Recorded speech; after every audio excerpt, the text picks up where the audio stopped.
Amerika və İsrail İran ərazisində müəyyən hədəflərə zərbələr endirdi. Rəsmi açıqlamada bunun təhlükəsizlik tədbiri və önləyici addım olduğu bildirildi. Bir neçə saat sonra isə İran da cavab verdi. Regionda raket siqnalları işə düşdü və daha sonra kameraların qarşısına Donald Trump çıxdı. Trump, Amerika öz təhlükəsizliyini qorumaq üçün lazım olan addımı atıb və İranın nüvə fəaliyyətinə heç vaxt icazə verilməyəcəyini vurğuladı. Trump açıq şəkildə bildirdi ki, Amerika geri çəkilməyəcək. Hücum müdafiə xarakterlidir. Əgər cavab davam edərsə, qarşılıq daha da sərt olacaq. İran tərəfi isə bunu açıq təcavüz adlandırdı və cavabın davam edə biləcəyini dedi. İndi sual budur. Bu məhdud əməliyyatdır, yoxsa daha böyük mərhələnin başlanğıcıdır? Çünki böyük dövlət liderləri geri çəkilməyəcək deyəndə bu artıq siyasi ritorika yox, strateji siqnaldır.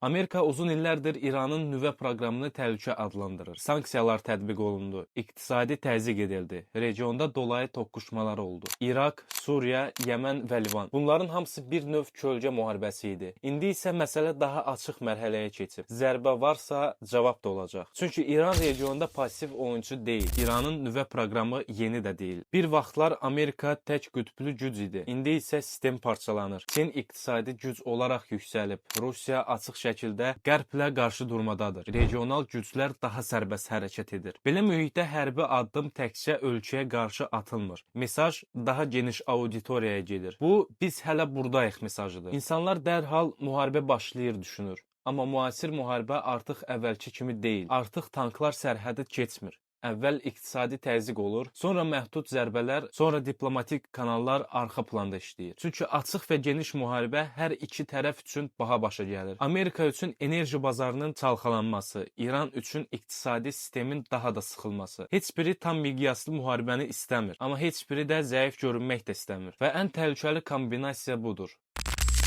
Amerika niyə İranla açıq riskə gedir? Məsələ ideologiyadır, yoxsa demokratiya? Əslində heç biri. Məsələ balansdır. Yaxın Şərq enerji deməkdir. Enerji isə təsir. Təsir isə güc deməkdir. Əgər bir dövlət bölgədə həddindən artıq güclənirsə, digəri bunu balanslamağa çalışır. Buna geopolitika deyilir. Və maraqlı məqam budur ki, bu təkcə bir bölgədə baş vermir. Eyni vaxtda başqa nöqtələrdə də gərginlik artır. Pakistan və Əfqanistan arasında vəziyyət sərtləşir. Sərhədlər sakit deyil. İndi isə belə bir sual yaranır. Bunların hamısı təsadüfdür?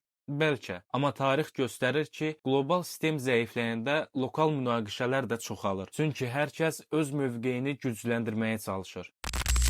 Əgər Amerika və İran açıq müharibəyə keçərsə, nə olar? Bir neçə ssenari var. Birincisi, məhdud zərbələr və diplomatik geri çəkilmə. İkincisi, regionda proksi qüvvələrin aktivləşməsi. 3. Enerji böhranı.